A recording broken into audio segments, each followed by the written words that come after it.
Hi there, everybody. Eimear Burke here. Apologies, there was no intro music. It seems to have disappeared. Welcome to another Fireside Chat. This is Fireside Chat 116.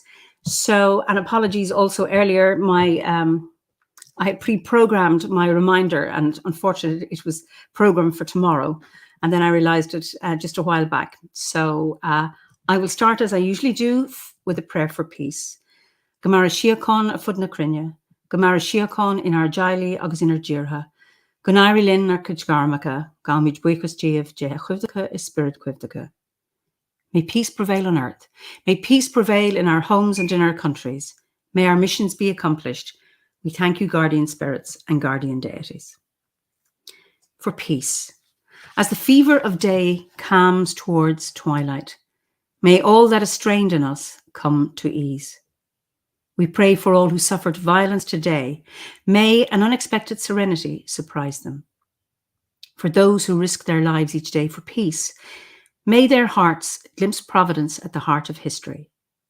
That those who make riches from violence and war might hear in their dreams the cries of the lost. That we might see through our fear of each other a new vision to heal our fatal attraction to aggression. That those who enjoy the privilege of peace might not forget their tormented brothers and sisters, that the wolf might lie down with the lamb, that our swords be beaten into plowshares, and no hurt or harm be done anywhere along the Holy Mountain, with thanks to John O'Donoghue. So let me see where you're all from. Great. From Washington, hi Lisa, West Cornwall, Penzance. I was there last week, a wonderful place. Yes, Fernie had a wonderful summer gathering last week, and then I spent a few days in Cornwall and had a wonderful time because I had never been further south than Tintagel. So to go down to Penzance, St. Michael's Mount, visiting wonderful sacred sites, and a theatre performance at Minack Theatre, that's an outdoor theatre on the cliffs. It was absolutely wonderful. So hi Julia from London, Sussex, Scotland. Hi everyone from a sticky and humid Ballina, Kidaloo, Cork, the interior of British Columbia, the land of the midnight sun. Oh yes, I wonder, are you getting any sleep at all in Finland? Wonderful. North London. Anyway, wonderful to be back. Great. So we are going to, let's see where we're going. Where are we going? We're going to Wales. And let me introduce my guest this evening, Fee Ware. You're so welcome, Fee. Thanks, Eamon. Hello, everybody. So we've got a few more people from June gloom. I don't know what that means, Gloria, in Southern California, whether it's lots of rain, maybe. New Jersey, USA, Slough, sunny Slough, hi John, and Oklahoma. Brilliant. So what's it like in Wales today, Fiona, Fee? Unusually, it's very sunny and very hot. Normally I'd probably be telling you I couldn't see the hills for the drizzle, but I've had about 5 weeks of really hot, dry weather. So what part of what part of Wales are you? Actually just on the Llyn Peninsula, which is the little finger of land that points across the Irish Sea to you. And I'm not on the thin end where Bardsey is. I'm the other end, the thick end of the Llyn Peninsula. And you know how it gets its name? Go on, tell me.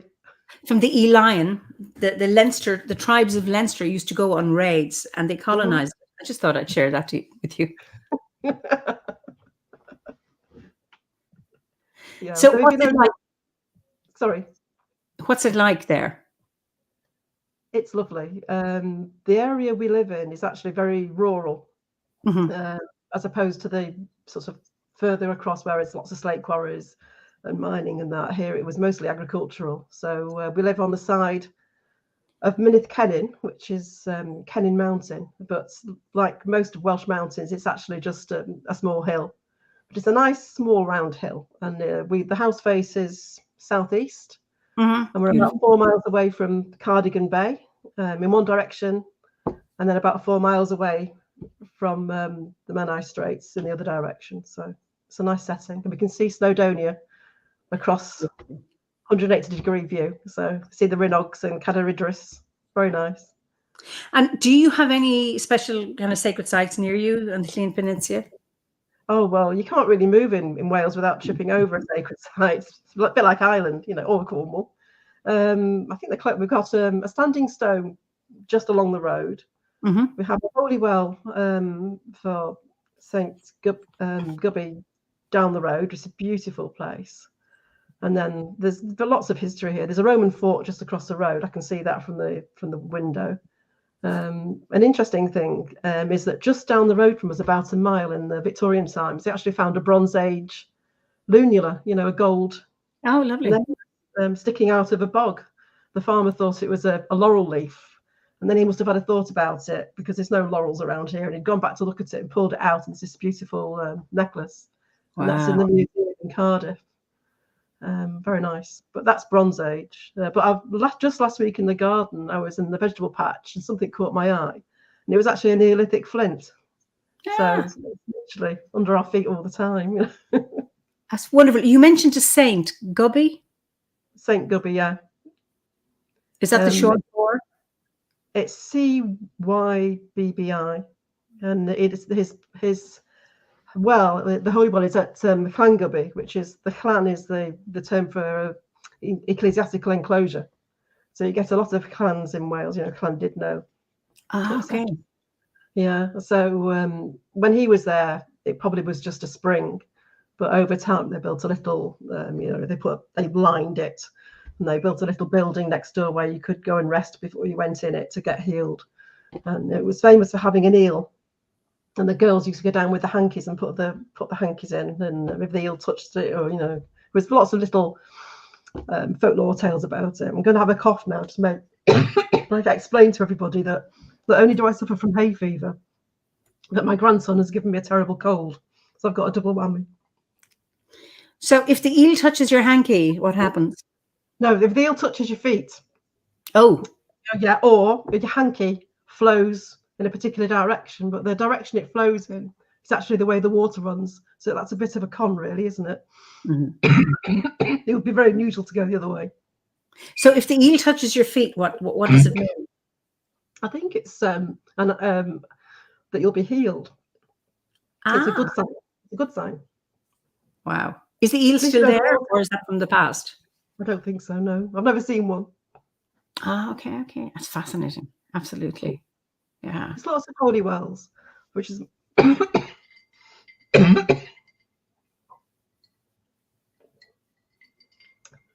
right. Lots of holy wells around here, and I absolutely love it.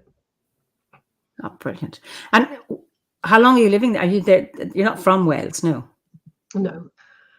My voice is going to give out, but I'll carry on. I was born in Cheshire, born and raised in Cheshire, and lived there all my life. Oh dear. But was very keen on Wales. For some reason, I told the vicar, who was Welsh, that I wanted to learn Welsh when I was about 4 years old. A very peculiar child. Anyway, Steve, my husband, every time you hear me say Steve, it'll be my husband I'm referring to. He had an aunt and uncle that lived in the Conwy Valley at Llanrwst, in a little house on the side of a hill, looking up the valley. And we used to love going there with the children. And it made a big impression on me. And then I met this druid at a summer gathering who lived in Wales, of course, it's Carol. So I used to come over and visit her very often. And I really wanted to get away from Cheshire. It was very built up and getting worse and busy. So I started sending Steve pictures of cottages in Wales as a bit of a joke. And this went on for about a year. And he didn't take the bait at all. It was too soon. He wasn't ready to retire, etc., etc. So I just left it. Anyway,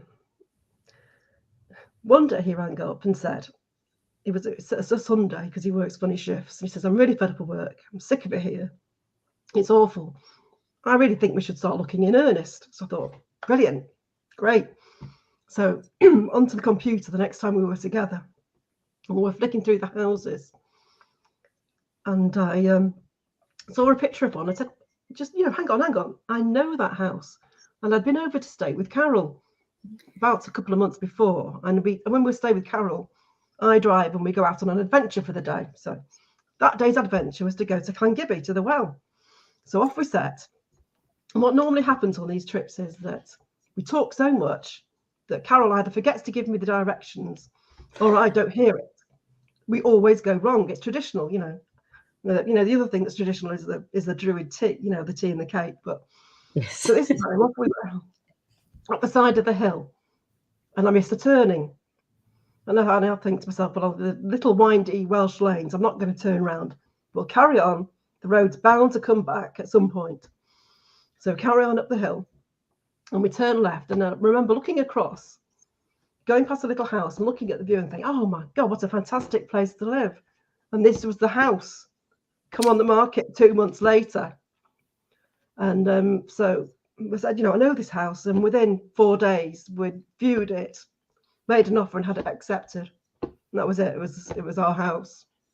And then I found out. Go on. I found out from oh well, this is going to be so annoying. I found out from a Welsh friend later that this little round hill is the last place that the Tylwyth Teg, the Welsh fairies, were seen in Gwynedd.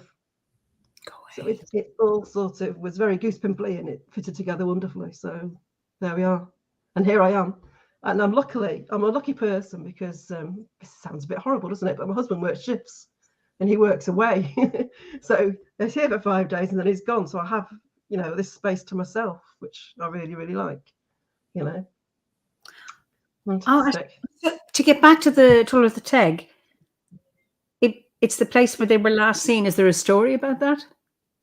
Unfortunately, he didn't tell me any stories about it, but it's very reliable. So I expect it's true.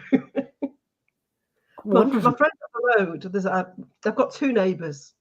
One's about a quarter of a mile that way, and the other's a mile that way.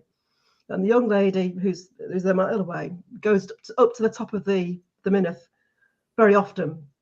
And at the top there's a trig point, and she says it's full of spirits up there. She has a gift of seeing, I don't, so she sees them all around.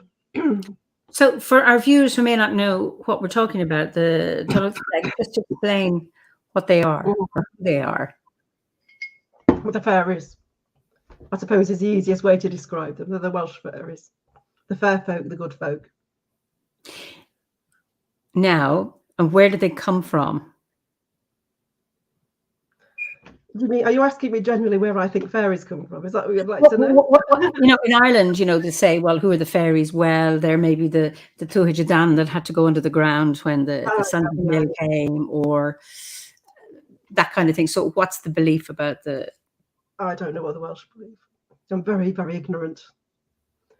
So one interesting one is that some of them are the souls of the Druids that were killed on Ysmon, and I don't know if you've heard that. No, I think I have heard that somewhere. I also heard that there was a folklore on the Llyn that a person became acquainted with the Tylwyth Teg, and he wanted to know where they came from. He wanted to see their homeland, and so the fairy told him to stand on his foot. So he stood on his foot, and then suddenly you could see in the clefts the little towns and the fields and the rivers running down to the ocean.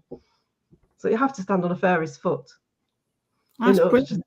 And there's also another local legend about a fairy midwife. And this lady was a midwife that tended to humans. And she had a knock on the door. And it was a very strange man asking for help. His wife was giving birth and having trouble. So she said yes, and she got all the things together.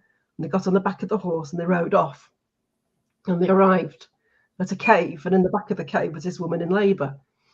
And he says to her, you do your job, but here's a little pot of ointment. And when the baby's delivered, I want you to smear a little bit of ointment on each eye. She says, oh, right, fine. So she carried on delivering this baby in this mucky old cave with all the leaves blowing about and the dirt and everything.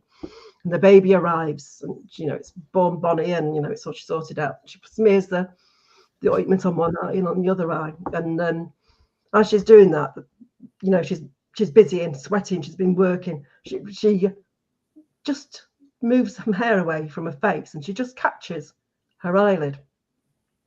And suddenly she looks, and all the cave's full of gold and drapery, and it's beautiful. And so she's a bit in awe. But then the guy comes out, and she says he gives her a sack of gold and takes her home, and she doesn't say anything about it. Anyway, a couple of months later, she's down to the local market, going around all the stores and everything, and she sees the gentleman, and she goes up to him and she says, "Oh, how's your wife? How's the baby? How's everything going?" And he looks at her and he says, "Which eye can you see me out of?" And she goes, "Oh, well, it's this eye." So he takes his finger and he pokes at it. You know, she's in fairy business, and she paid the price. You know, and just so that's another that story. I've heard that story, and I think I've heard an Irish version of it, but it's a really interesting one. Yeah, it's a brilliant story, though. Absolutely. So you have a particular interest in fairies, because I know you led I don't know how many years ago it was, one of the Druid Gorsets. We were up in Derbyshire. So tell us what you did during COVID. Right. Well, during COVID, my life didn't really change very much, because I live on the side of a hill, and I don't go into town apart from once a fortnight to get the shopping, unless there's something really great going on. So life didn't really change for me, apart from the fact I had Steve home all the time, which is, you know, a bit of a trial. You've got to get used to that after a bit. You can see why people whose husbands retire get a bit crabby, but there you go. So I thought, oh, you know, what can I do? And people were feeling fed up. Like back then, they couldn't go out anywhere, they couldn't do anything, you know. So I thought, I'll do something, but I didn't want to do anything electronical. I didn't want to do anything on social media or anything like that, because I had written a blog for donkey's years, and I was just over that a bit. So I thought, I know what I'm going to do is I'm going to do something I can send in the post, because everybody likes getting stuff through the post. And you don't these days, do you? You only get sort of pizza adverts and stuff, you know. So I decided to start a little newsletter, and I thought, what can I do it about? I thought, well, everybody's always asking me, you know, what do I know about fairy? What do I do with fairies? I'm going to do it about fairies. And I told Steve, he says, "Oh, you'll never keep it up." So I said, "No, I'm going to do it. I'm just going to do it for a year." So every month at New Moon, I sent out a little fairy newsletter called Fee's Fairy Ring. And I've got an example here. You can see Fee's Fairy Ring. And it's just like a little newsletter with pictures. It's got pictures and poems. I give them, the people that joined in got an invitation, because the fairies are very insistent that they have a proper invitation with scroll work and glitter and everything on it. So they got one of those as well. Not everybody joined in, but a lot did. And we had little challenges. We had to do things. But the focus of it was what I do with fairy. And what I do with fairy is just everyday magic. So the byline is exploring everyday magic together. So we just had some very fun 12 months. Can you give us an example of that everyday magic? The everyday magic? Well, yeah.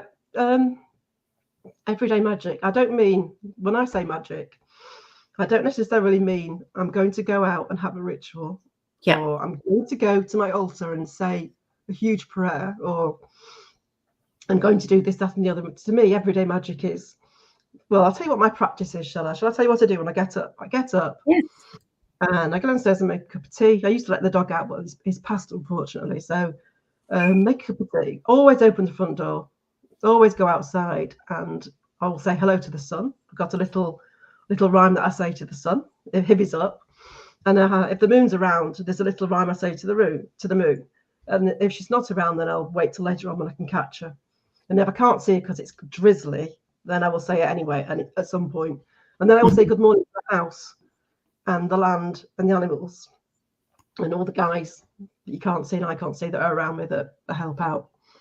And that's one, you know, that's part of my magic. And then I will just look at the view. And most of my day is spent looking at the view, or watching the grass grow, or watching the clouds go over, or seeing the little tinkly bits of dews in the meadow, or looking what the calves are doing, or, oh gosh, there's a hare, there's a barn owl out, you know, blimey, was that a lizard I really saw? You know, all that sort of stuff to me is magic.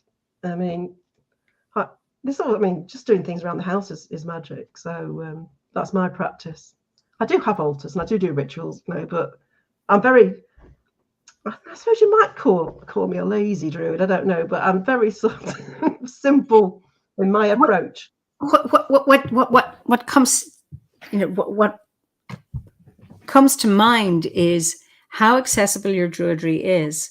And it's about being able to find the magic in the mundane. And that was one of the teachings I learned on my shamanic study, was like finding the extraordinary within the ordinary. It's not about, flying to the moon and riding 20 unicorns. It's about that. Seeing the little dewdrops in the leaves or in the grass. Is that a hare or is it a bunny?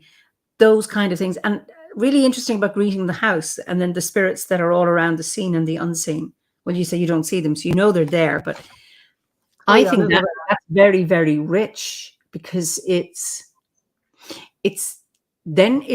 always there. So if you have a ritual, there's a beginning, a middle, and an end, and that's it, over. Where with what you're doing, and that is also important, is that it's that constant communication or that awareness. It's that you've set the scene for the day and it's there. You've acknowledged everyone, or you've acknowledged every entity or every being. And there's such magic in that, because they're with you then, because you've acknowledged them.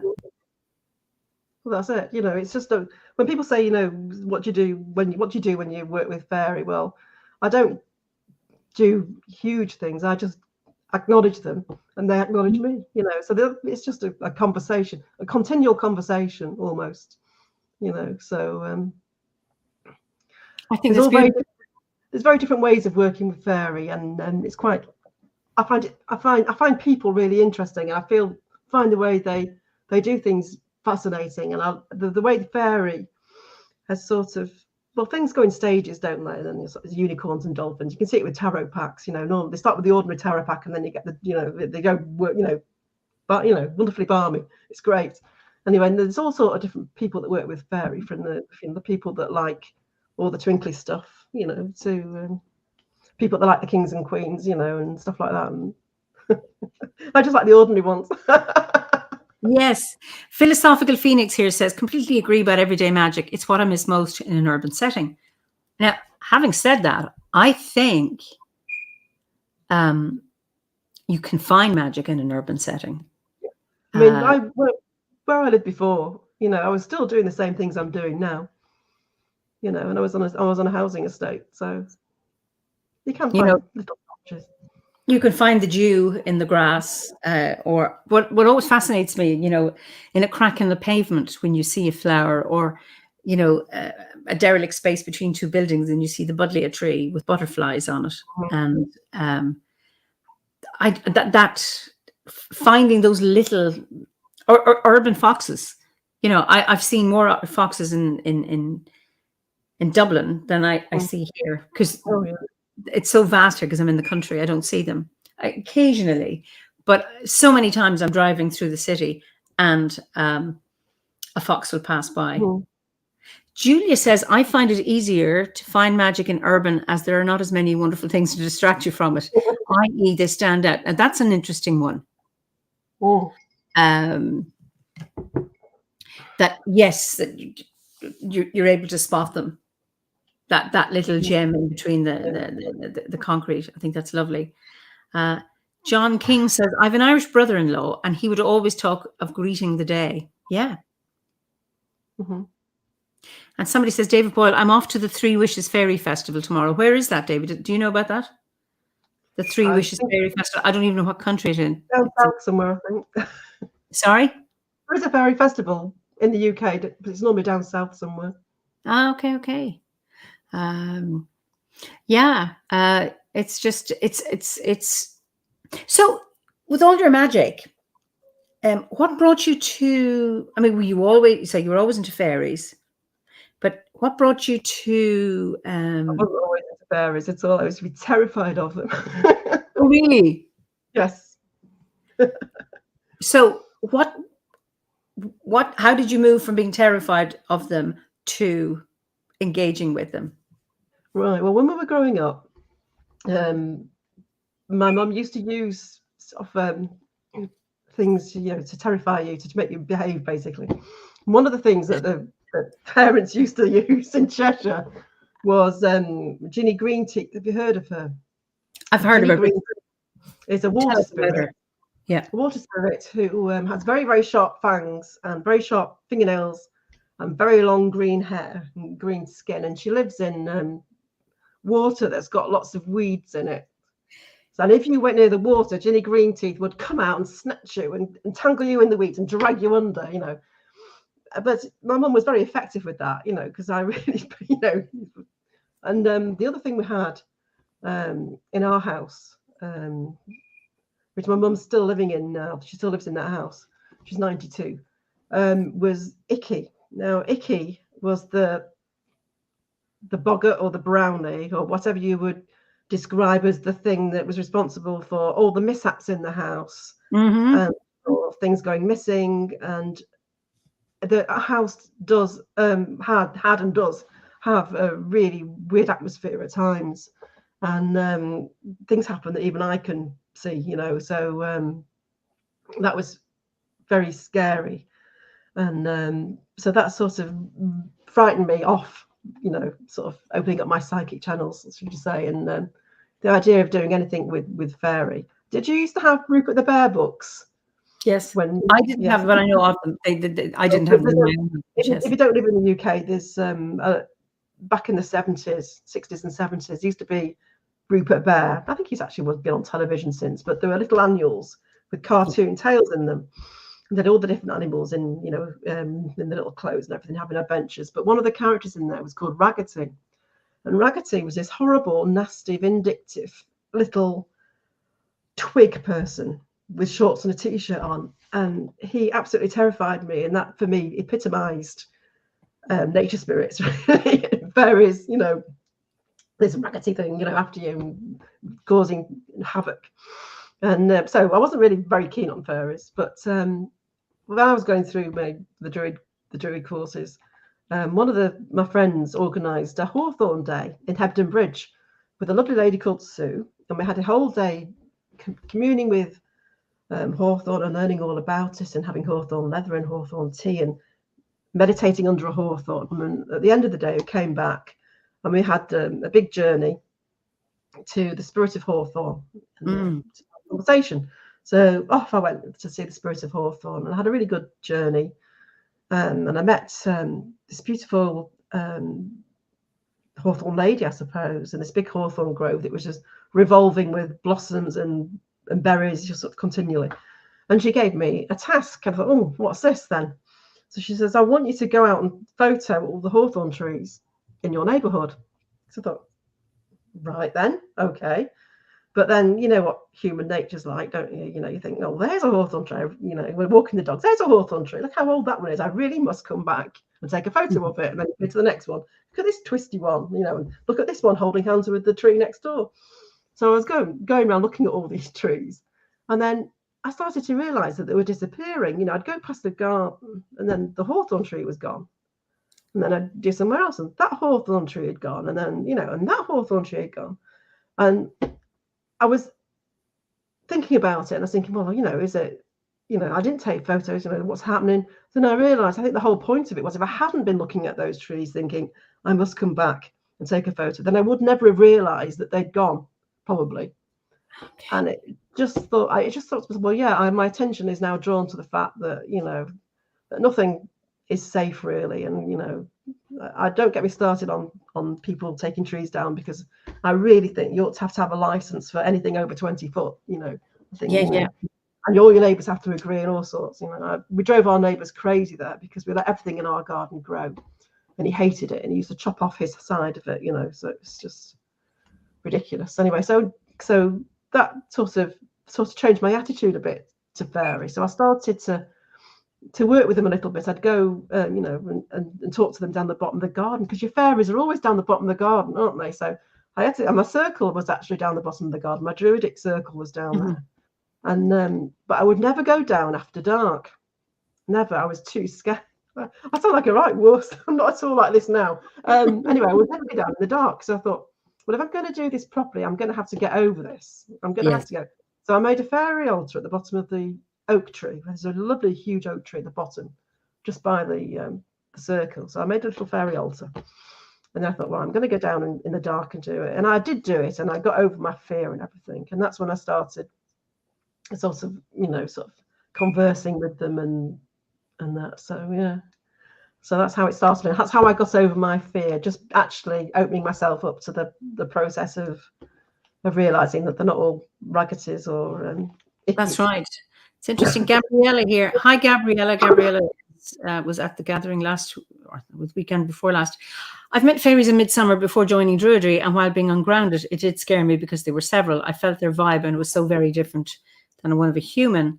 They seemed very happy to be out and about, and also very happy we interact. But I got, what did she say? I got so scared. Yeah, I think it's and now I'm rather cautious of the unkind folks. I suppose it's, yeah, I mean, we get lots of stories about, don't piss them off, don't do this, don't do that. Yeah. My relationship is, this thing, they're amoral and they just do what they do. I have them in my garden, and my relationship is a benign one. And I do my best not, I'm very aware you wouldn't cut down a tree, or there's loads of sacred sites that are dedicated to them, etc. But I remember one experience. I don't see them, but I've smelt them. I've been in woods, and I was taking my healer friend Shaban from Tanzania. We were in the woods of friends, and they were all hawthorn trees. And the kids took us up, and they said it's the magic woods. So we're there, myself, Shaban, we're the only two adults, and the rest are my two kids and the kids on the farm. And one of the boys says, I could smell perfume, and I could smell it. And I said to Shaban, have you got something in your pocket? He goes, no. We could all smell this beautiful, sweet scent. And it wasn't hawthorn flowers, because it wasn't in, they weren't in bloom, they were finished. And I thought, I've heard that's before. And I was in Mullaghmore, which is a big hill. You talk about small mountains in Snowdonia or in Wales. It's the same in Ireland, but it's in the Burren, and it's an amazing sacred site. And I was up there at 6 o'clock in the morning, and I was in a grove of hawthorn trees and with somebody else, and I could smell roses, not hawthorn. We both smelt it, and I thought, okay, that is, or I've seen flashing lights, and somebody else saw them. It wasn't just me, because when did I see a fairy? I want to, because I hope I did. And then often your desire to can color whether you do actually see it. And it's just fascinating. Gabriella says, in that day on midsummer, they came towards me and spoke to me, 4 of them in 2 hours, different ones. I gave them flowers and they were happy with that. Lovely. And Naomi says, my husband's grandfather saw the folk as a child on a rath near his family farm close to Callan. Oh, Callan, that's not problem. That's very close to me. I've seen it. We were in Markery Castle, is a castle in Sligo, and Howard and I were walking along the road, and it was a beech tree, and was not quite dusk, and I saw these flashing lights at the bottom, and I said, do you see those? Because it's like, it wasn't you, it wasn't the lights of a passing car, and he saw them, and I thought, what can it be? And I thought, okay, well, it's the shining ones. And John says, we had the grandchildren visit, and to keep them amused, they painted fairy doors. We set them into a rocky mound and took a photograph. Then we looked at the photograph. It was covered in orbs, and in each orb was a face. You see, how do you explain this? And I think it's I just think these are wonderful, these experiences, and for kids. Philippa says, that's interesting. I often smell a lovely perfume and glowing lights. I remember journeying and asking them why I can't see them directly, and they says, you don't need to. And then Liz says, I wonder if those afraid of fairies or have bad experience of people who always need to be in control. I don't know. I don't know. Mine was just purely fear driven into me by my mother, so much who always wanted to be in control. So yeah, probably.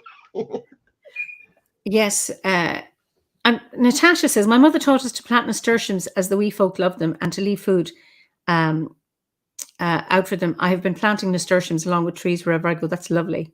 And the Michelle who's in me, there's a circle of hawthorn in the forest on the hill of Tara. Sometimes when walking past, it can feel a little unnerving, as if disturbing them. And other times you get the feeling that you're being observed, but safe to walk by. I mean, it's interesting. It's the same if you're walking by someone's house. You know, I'm always fascinated by people's gardens. And, I'm trying not to look in, and then I do. And, is that intrusive? And often people say, welcome, come and have a look. And others go, I don't want you looking in my garden. This is a private moment. And I wonder, is it the same with them as well? Poppy says, thanks for reminding me of the fairies. Poppy, do you have, and Poppy lives in Crete and sometimes in the UK. Do you have fairies in Crete? So, yeah. Anyway, so what brought you to Druidry? How did you find? Right. This is going to be a long story. Right. Right. I was brought up in a family that were actively Church of England, which is Protestant religion. And my dad was a church warden, and both my mum and dad were Sunday school teachers. And his father had been a church warden, and then it was the Brownie Guide pack. They were attached to the church, and the amateur dramatic group that was attached to the church. So everything was sort of to do with the church. And I was quite into it, quite liked it. Went to school and was in the Christian Union, and I got sent off to meet all the other, representatives from schools at one weekend once. So I must have been pretty keen.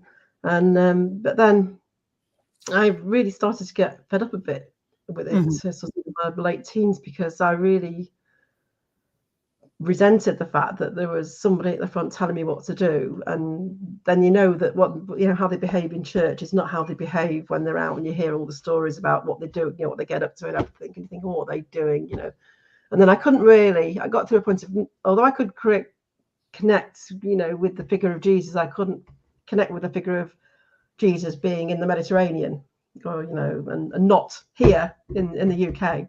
And of course, at the same time, I started to develop my love of reading, and I would read anything, and so mostly things like history, Henry Treece, these are old authors, Rosemary Sutcliffe, and they had all sorts of old religions in them, because we were about the Celts, a lot of the Vikings, and then Alan Garner, who was a local author, but in a village about 5 miles away. I loved his books, and the thing about Alan Garner's books was that he actually wrote about places I knew, and he wrote about the magic in the places I knew. So I'd been up on Alderley Edge, and I knew, where the Sfalt Alpha were coming out of the mines, and I knew where Shutlingslow was, and I could, knew where it was on the skyline and everything, and I absolutely loved that, and it intrigued me. And I went on to, you read The Hobbit, don't you, and The Lord of the Rings and other fantasy books and everything. And I loved history and archaeology and all that sort of thing. But, that sort of, I stopped going to church, and that sort of was my background. And then I had the children, and I must have been in my late 20s when I suddenly got the urge to start seeking around for something. And that's coincided with the launch of the internet. Now, Steve was really geeky, and he started off with the ZX81 and worked his way up. So he was, abreast of the developments, really. And we were one of the first people, I suppose, to get internet in the home, as soon as it was available, the old dial-up. And, you go on the internet, it showed you what you could find on it. It was amazing. You could find all these different pagan, esoteric groups on there. I mean, in the olden days, you used to have to go to a dedicated esoteric bookshop, which were, hard to find, weren't they? Not on the high street, or you had to subscribe to a weird magazine and look at the little adverts in the back and write off to them. So this was fascinating to me, all this stuff, and I've obviously been reading the odd book I could pick up. We had a lovely little shop in the local village called the Medicine Wheel, and you had to go up the stairs inside. They had 2 or 3 treatment rooms, and then they had like a little bookshelf, and then they had all the smelly stuff and the crystals and everything. And I picked up a few books from there. Anyway, I thought, no, I really want to actually meet other people or get more involved in this. So I started looking around on the internet, and I came to the choice that there was 3 things I could do. The first one was I could look into Wicca.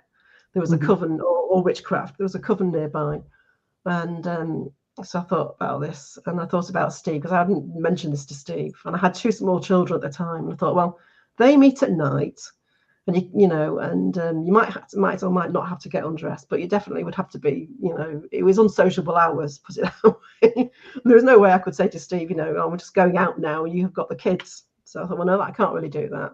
Then the other 2 were Druid groups, and one of them was the British Druid Order, run by Grey Wolf, and the other was the Order of Bards Ovates and Druids. Now, I was really, sorry, I really like the idea of the British Druid Order, because they were more shamanic, and that appealed to me more.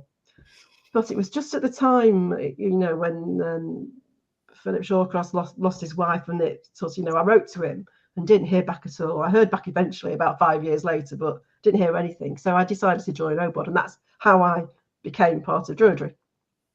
And that must have been 1999, I think. And I saw in one of the first touchstones I got that there'd been a retreat on Iona. Yeah. And I thought, I want to go to Iona. Druids get to go to Iona on retreat, so I need to be a Druid. And I thought, well, you know, so I was quite determined to get to the end of the Druid Grey, but they've not been back since. So I'm going to have to just take myself now, but yeah. Iona's beautiful. I was there twice. It's well worth visiting. Yeah. Yes, I'd love to go. It's on my bucket list. Yeah.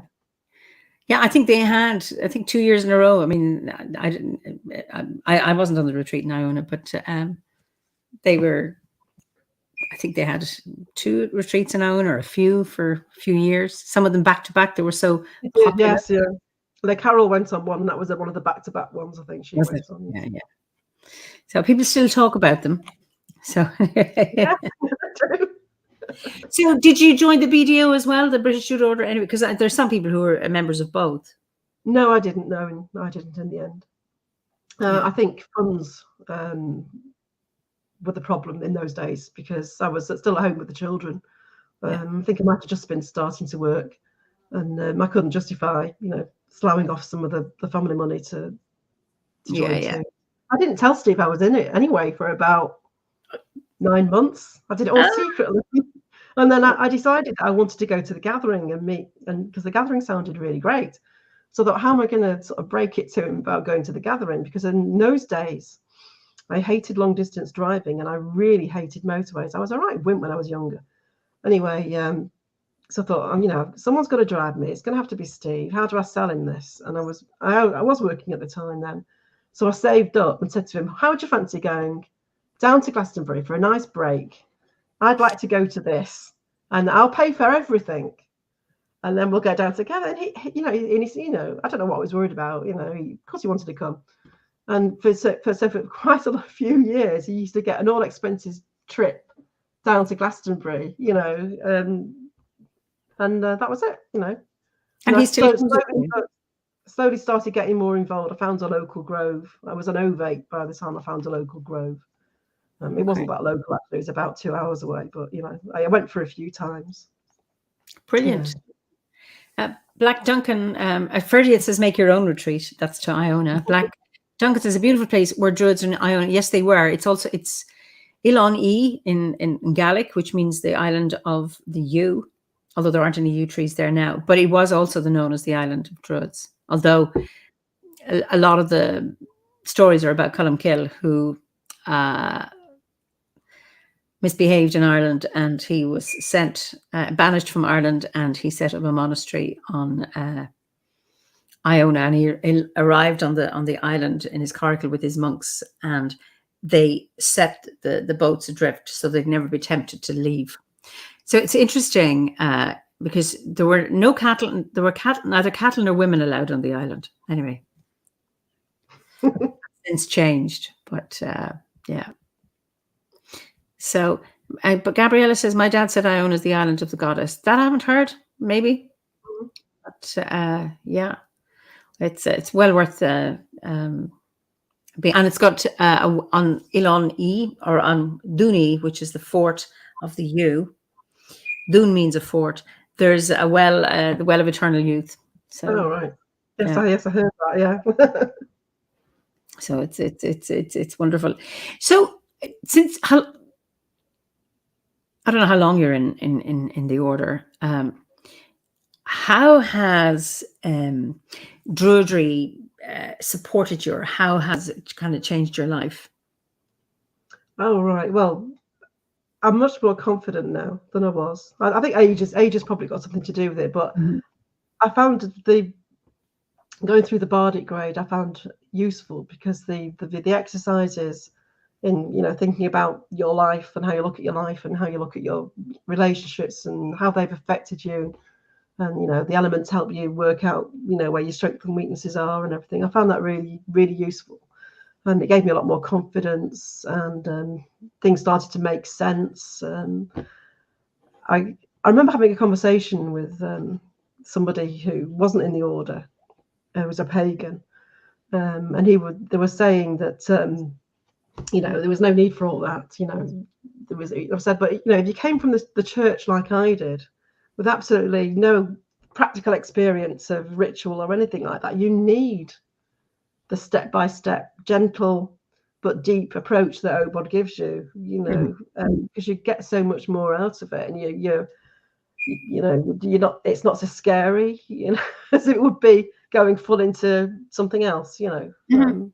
So yeah, and Because it's there's so much choice involved, following the path through with the order, with the course is, if this feels right for you, do it. Here's an exercise, or this is something you might like to reflect on. And I mean, I'm sure, I was challenged by things right through, and it's about engaging with the challenge and making sense of it for myself, because it's our own Druid path. The teachings provide you with a template or a scaffolding yeah. from which to build your own Druidic practice. And it's great to be challenged, Unless you're challenged, you don't grow, do you? No, If you don't have any challenges or hardships or anything, then there's no room for growth or transformation. that's So right. it can be really uncomfortable, and you just have to live with the uncomfortable, because there is a benefit to it eventually.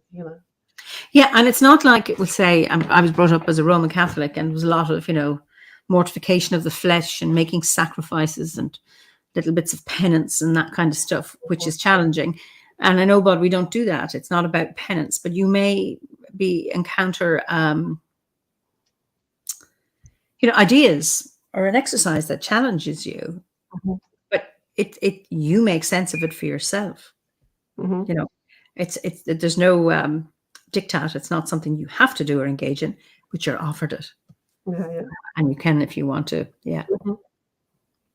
Samantha says, I can't get to Iona, but Obod brings all the magic to my backyard. That's really nice. Yeah, and I mean, there's so many magical places, and it's wherever. I don't know where you live, Samantha, but when people talk about the great sites, but you know what? It's about finding the magic in your own garden and creating that and growing it. And by having ritual there, you raise the vibration and the energy in your own space. Like when you talk about seeing the dew in the grass or in the leaves, it's that you by paying attention to that, you create that magical space wherever you are. And that's what, when I read Cassandra Eason's book, the modern day Druidess, that's how I found Obod. And she says you can create your own grove in an apartment in a city, with a few pot plants. Yeah. And then of Yeah. course we'll work with our inner grove. Mhm. That you can create that. And it's lovely, because I remember somebody saying, well, where's the best place to be all over the world, for the summer solstice? And I go, well, wherever you are. Yes. They weren't happy with the answer, but so Samantha is in, I think you say Noosa, Australia. Yeah. But it's about finding the magic in your own landscape. And Yeah. it's Natasha says, ritual helps me to remember and to belong. It feels so right, so old, and making sense of it and understanding rituals on many levels. And when understanding dawns, it's gentle and feels right and true, and offers me to stand in my truth and speak my truth. If it's in my own grove in the field, down by the sacred spring for St. Catherine, sitting with my horses in the field grove, that's exactly it. Mhm. Further, it says everywhere is a sacred site. It's just that it's more difficult to hear in some places. I think that's true. Mhm. And then Owen, the Vardun, I own a yew tree. So exciting. We certainly need more linguistic awareness and review. But in Gammon, Kant, he's a traveller. It is Shrak, which is death minding, renewal, or test. And of course, the tree is the tree of death and transformation. And also, you know, from death comes rebirth. And it's also the ancestral connection. Oh, this is lovely. You're so poetic, Owen. A wild forest of nuances on nuances on nuances, layer on layer, revelation and secrecy, revealing and keeping itself. Thank you for sharing. And then John, who's in Ardnamurchan, although I'm fortunate enough to live not far from Iona, this idea of finding the magic where I live, I have found that it has rooted me in the most profound way. Mm-hmm. And then Thalif Stewart says, my magic is at my allotment, growing my veg flowers and listening to the wind. This is it. That's the magic. Yeah. And it's totally. Tea in nature. That's a powerful ritual for me. I share tea with the trees. Oh, well, Devara of Man is the best place for summer solstice, well on top of Kilimanjaro. I went to the top of Kilimanjaro. I've been there. I was there in September. No, sorry, September in 2006, I think. Anyway, but that's their winter. It'll be very cold up there, summer solstice. Anyway. Oh, Gabriella says, I've changed my mind about the yew tree. I used to feel its vibe and not like it, but I found a lot of love in connecting with the yew. And you know, it's really interesting on first meeting, like you say, your first encounter with the fairies, it's terrifying because of whatever conditioning you have. But it's the same with people. You know, you may not connect initially with people or you feel a bit uncomfortable for whatever reason. And then by actually paying attention, you can. Like I know when I've been to workshops and I can be quite shy with new people. And it's like, I'm not connecting with anybody, you know, oh, I'm really uncomfortable. Oh my God, I hope I'm not asked to say anything, that kind of thing. And then you're getting into pairs and you're just having to chat to the person beside you. First time, it may not be much. And then as you do more and more, it's like, oh God, I'm really, really appreciating this person and getting to know them more. And I think it's the same with nature places as well. Freddie, it says the best place for summer solstice is to sleep in your bed until way. Well, the difficulty is if you're in the land of ever summer, which is we have from Finland here. So I've never been up. I haven't been to Scandinavia, or beyond, and I have no idea what it's like in midsummer there with the never setting sun.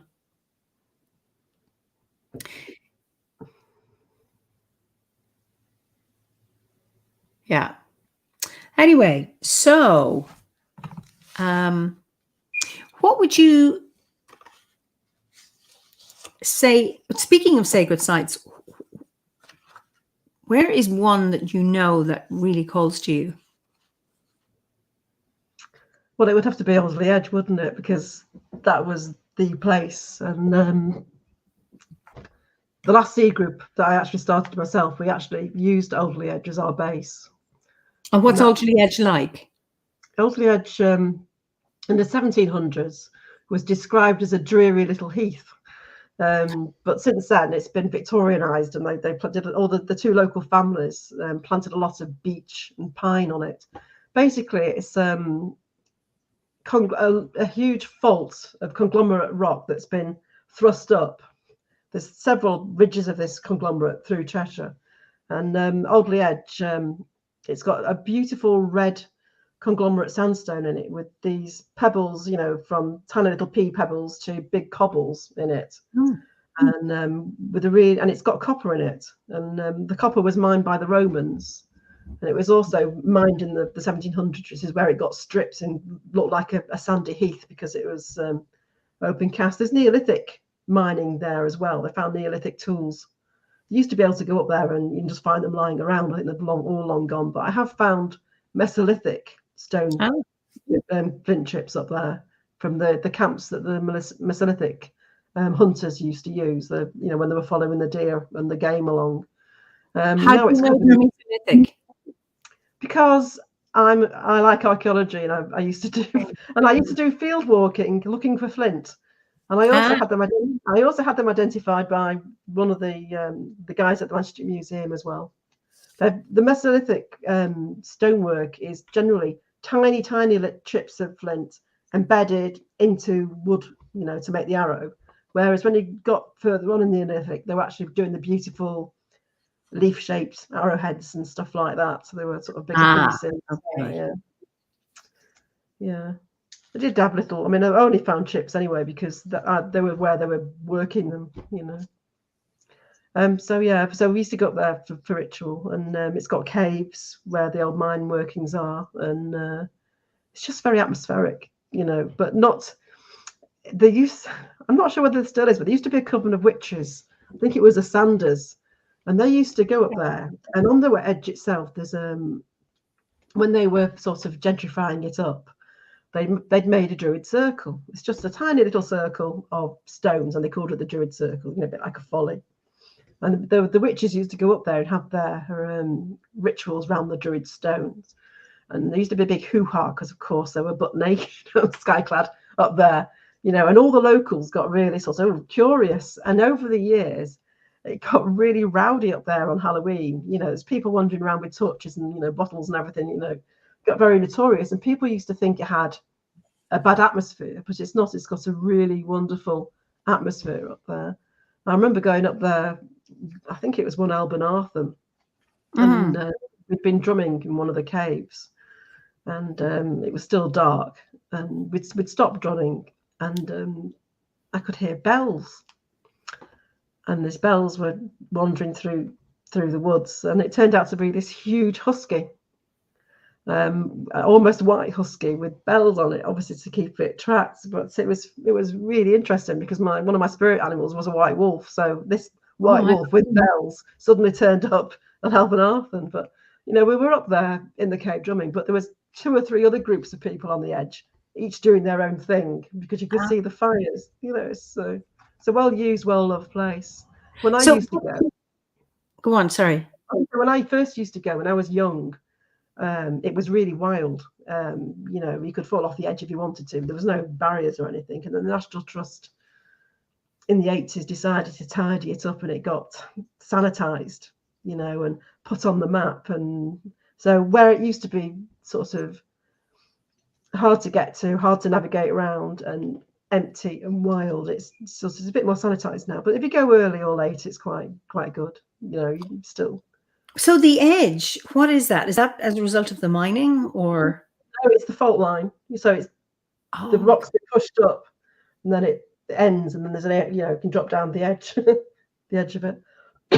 Wow, brilliant, fascinating. Yeah, oh yeah. So Jules' cousin says, I connect to the ancestors, earth and time with clay. It's a very magical medium. After firing, it's the magic happens because you never know what will have happened in the kiln. And it's really interesting about working with clay. You're working with all of the elements. Mm-hmm. You've got the earth, and you've got the water that you need. You've got the air, and you've got the fire. It's a wonderful magical process. Yeah. So Ania says, summer solstice is beautiful in Finland. The night is so bright that you can easily read a book outside without a lamp. We have so much forest, lakes, and nature. And that sounds absolutely lovely. Someday, there's so many places to visit. But anyway, that sounds absolutely brilliant. Yeah. Would you type the name of this site that so it's Alderley Edge, Alderly, is that it? Ley. Alderley, Alderley, and then Edge. Yeah. Where's that? In Cheshire? In Cheshire. Near the village of Alderley Edge, funnily enough. Okay. We locals call it the Edge. The Edge, okay. Brilliant. Yeah. Lovely. Brilliant. And read Alan Garner's books. They're brilliant as well. They're children's books, but they're... Read who? Alan Garner. Alan Garner, I'll put that in. Mm-hmm. Is author. Yeah. Great.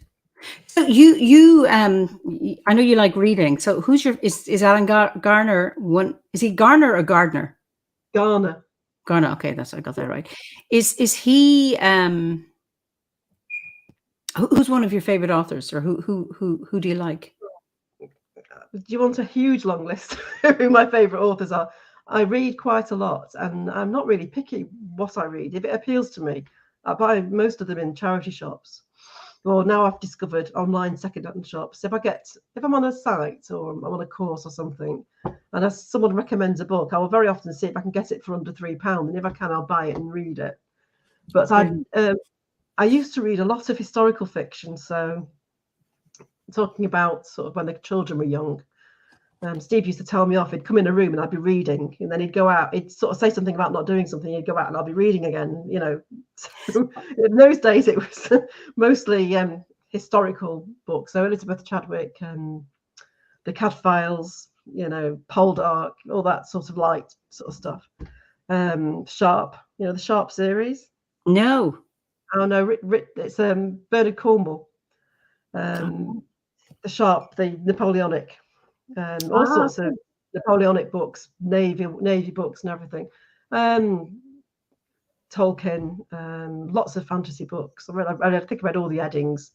Let's see what else I've been reading. I sort of worked off the fiction and then went on to Druid books, I suppose. That's when I started the crossover. So a lot of Druid books. When I first started, there wasn't that many. There was Cassandra Easton, as you said. There was Emma Restalor. She was one of the early books I picked up. And Graham Tallboys, you don't really hear from him much, but he did a lot of Druid books. So I worked through them, obviously Phillips. And then everybody else's that came along, so Christopher's and Penny's and Bombs, And then I started drumming as a drumming circle with some shamans. So I started doing more shaman work and read shaman books, fairy books. I've got 2 bookcases of fairy books, probably. And then, but at the same time, I also read a lot of books about journeys. So people that are going, doing extraordinary journeys, like cycling to Russia or something like that, something mad. Walking the Camino, any sort of pilgrim books, any long distance trails, any living in extreme circumstances. I like the idea. I like the nature in it and the observations. I love the human interactions. When they go somewhere and they have a serendipitous meeting with somebody, and or they find someone's story, or I just find it endlessly fascinating, and the resilience and the practicalities of it's so fascinating. So I like all those sort of books. I like nature books, so people writing about nature. I went through a phase of people living in Wales, Hovel Hills and stuff like that, and I bought a mountain, and then I just go. I have a huge wide range of reading materials. I even read things like not quite misery memoirs, but weight loss memoirs, because they're just so fascinating. Biographies, and a weight loss memoir. Yeah, people that write memoirs about losing weight. Oh, okay. I always want to lose weight, so how people do it, they do it. So that's interesting. It's human nature. I would say I also read a lot. I used to read a lot of Terry Pratchett, who's brilliant. Oh, lovely Terry Pratchett. Douglas Adams, Phil Rickman. I read an awful lot. So. Yeah, Pat Booker says that Alan Gardner's latest book is great. Yes, and did you read it? Nimi says, did you read any Dervla Murphy's books? She wrote a lot of travel books. She's an Irish writer. Yes. Yeah. I think I've got one. I think I've got one on my to be read list. I think it's about the Indus. So. Yes. Yeah. Okay. Anything like that, Thoreau and Bill Bryson and yes, those sort of people, in that genre. I love stuff like that. Places I'd never get to, and places sometimes it's interesting just reading about them, how they were 50 years ago, and how they've changed, since. Nicholas Crane, he walked the entire length of the Carpathian Mountains. Oh, wow. So, he carries an umbrella with him wherever he goes. So it's just the eccentric people appeal to me. Yeah. Maybe I'm a bit jealous they're doing it and I'm not. I don't know. I keep saying I want to walk the North Wales Pilgrim Way. There's a North Wales Pilgrim Way now. that goes from sort of Chester all along the coast down to Bardsey, the island, and you can take a passport and have it stamped at the churches. So How many days is it? I think you could probably do it. Probably do it in 7 if you were very keen. I don't think I would do it quite as easily as that. So it's interesting. No, I was just going to say, Badger keeps saying, I think Badger, you ought to come and walk it with me. Badger. Yeah, Badger, come on. Badger from Manchester. Yeah. It's interesting. Do you remember, I don't know if you were at the winter gathering where we had Guy and Will and they were talking about pilgrimage. Yeah. Well, Guy Haywood, he came over to Ireland last year, and Philip was over as well, and he was they're talking about developing a pilgrim route called St. Aidan's Way, or the Way of the Bee, from Ferns in County Wexford. And I think it may be 5-day walk from there to Rosslare, and then you get the boat, and then you have 3 days of St. David's Way in Wales. Yeah. And then there's St. Declan's Way, and then there's 2 friends of mine, they developed the Bridget's Way, starting in County Louth, and then it's a 9-day. I've done 5 days of it, 9-day, and ending up in Kildare. So it's really interesting, people's journeys. I lived in the early 80s in Turkana. It's a desert in the north of Kenya. And I would see people, they were doing, this was before the trouble in Sudan. So it was actually, you could safely walk down from people doing Cairo to the Cape. And they were a guy on a bicycle with a little trailer and a dog. And he was doing from Cairo to the Cape. It's just amazing how on very, very little. Just fast. You wouldn't do it now. It's just not safe. Somebody says, Gabriella says, maybe Fee can write her own book. Yeah, it has been suggested, yes. The trouble with me is I can't decide what to write it about. Oh, yeah. Well, bless you. You're spoiled for choice. Natasha wants to know, these works, can one ride those on horseback? I'm sure you can. I think any walking you should be able to. Yeah. And I suppose the interesting with the Camino, it starts, the pilgrimage starts wherever you are. You can, St. James's Gate in Dublin is one starting point. It's really fascinating. And I was in Prague recently, and there was a church, St. James's Church, with a magnificent organ in it, but there was a pub across the road that had all the shells. So obviously that's a starting point, the scallop shells, which is the symbol of the pilgrim. So it's just fascinating. Yeah. So, and you're a mentor. I am, yes. I've been mentoring for 10 years now, I think. And do you want to talk a little bit about that? Yeah, it's brilliant. I really love it. As I keep saying, I'm fascinated by people anyway. And I like to hear people's stories. And I think that's probably why I survived customer service for 20 odd years, because I've always done customer service. But yeah, so it's, I think I get more out of it than the bards and the obotes do. I learn so much, it's just so uplifting and inspiring, actually, to mentor. So, wow, I really appreciate the opportunity. So, it's wonderful. Yes. Okay. So, what has been, and I'm conscious of your voice and everything else, so I don't want to keep you too long. What has been your greatest achievement, or the thing that you're most proud of in your life? It's funny, this, isn't it? Because, I look, sometimes when I was feeling miserable, I would look back and sort of work out what I'd done for a long time. Passing my driving test was the highlight of the achievement ranking. But, I've got a degree in English and history, so that's quite good.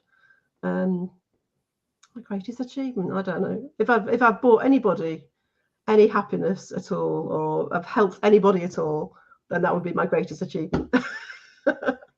And do you know anyone you've made happy? Well, I hope Steve would say, yeah. can ask him when next you see him. Oh, it's wonderful. So, do you have any regrets? Oh, this is a difficult one, isn't it? And maybe that I hadn't been a bit more assertive earlier on in my life. I was too scared to stand up for myself in certain aspects. And I think really maybe I got shunted into things that I maybe wouldn't have done if I'd been the age I am now, you know. So yeah, I would like to have, you know, been my brain now in my 20-year-old body, really. But I think it's something you only learn over time anyway, when you get comfortable in yourself. You know, I mean, we would say about my weight and the weight loss memoirs, but you know, I used to think I was fat when I was younger, and I wasn't. Yeah. I wasted all that time. I could have been wearing skimpy outfits and all sorts, you know, but no. It's funny, you hold yourself back, don't you? So what are your thoughts? And it's interesting about messages, you know, that you're always overweight. You know, it's kind of even when you're not, it's that when you could always lose a few, and that's quite insidious. It's quite toxic. I think one of the things that, actually thinking about it, that I wasn't assertive enough was I really wanted to do archaeology. Ah, okay. As you know, as a career, and we in our schools you used to have to go to the careers officer, you know, when you were sort of in the process of doing your first lot of exams of the O levels at those times. And we went to the career officer and said, oh, I really want to be an archaeologist. And he looked at me and said, oh, well, you know, your grades in chemistry and something else aren't good enough to do that. And stupid little 14-year-old me, because he was an adult, probably because he was a man, believed him. And so, of course, I didn't do archaeology, which I don't think you actually do need to have a science for, or certainly not. I mean, I got a science, I know I passed my science, you know, physics and chemistry, but I don't think you really would have needed them. And that's something that's really sort of irritated me over the years, because my life could have been a lot different if I'd done that, you know, and not done the English and history, which was very interesting and helpful, but didn't actually get me a job. Would you consider studying archaeology now as a mature student? I looked into it, but it was too expensive still. And when I was a child, I had the children, I couldn't have left, you know. So I mean, I did a couple of night school courses, learning about archaeology. I joined archaeological digs. I worked as a volunteer, and I've joined the field walking group, which the children loved, because we used to go out at the weekend. We used to stop off at the supermarket and buy sweeties and sandwiches and, you know, bottles of pop. Go out to a ploughed field in the middle of the Peak District, meet a load of nice people, and walk backwards and forwards across the field. And of course, the kids loved it, because we were all, the adults were all picking up pieces of flint, bagging them up, and marking them with little arrows, and then they would do the GPS positioning of them, and then they could work out the scatter of the flint, because there's no natural flint in the Peak District. It all had to be brought in, to be used as tools. And while we were doing that, the kids were running around.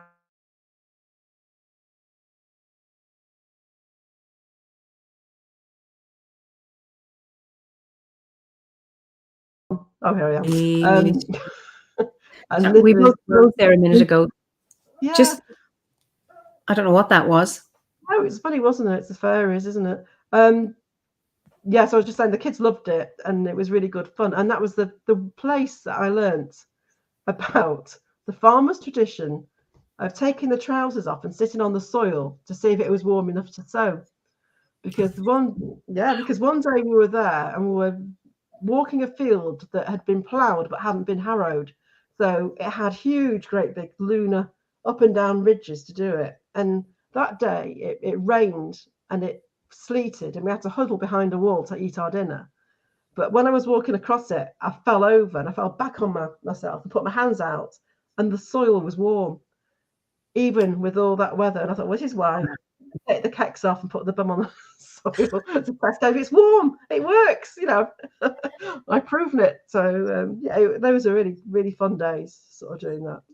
Just because we got cut, you were talking about when you're picking up the flint and bagging it, and then so you were saying what were you doing? Measuring the scattering? So, because Yeah, because if you can work out if it's something that they've lost because they've shot a piece, shot a game, or it's stuck in a tree or something and fallen out. It might be just one piece by itself, and it's generally like a nice saw or a part of a tool. But sometimes it's just flakes, but you can tell where it's concentrated because the ploughing over time would have spread it about. Okay. And it's then just to see where the settlements were and things like that. So I never actually got to do the it got taken away, and the university students did all the all the looking at it and wondering what it was. We just had the fun of going out in the weather and and messing about in a muddy field. It was great. And lovely to get your kids to do it. Jules' cousin says, I wanted to be an archaeologist, but did hard landscape gardening. Kind of similar. Now clay. So I guess that's kinder to the knees. I bet it is. Yeah. Yeah. Oh, that's interesting. What's the most reckless thing you've ever done? Oh dear. I'm not very reckless.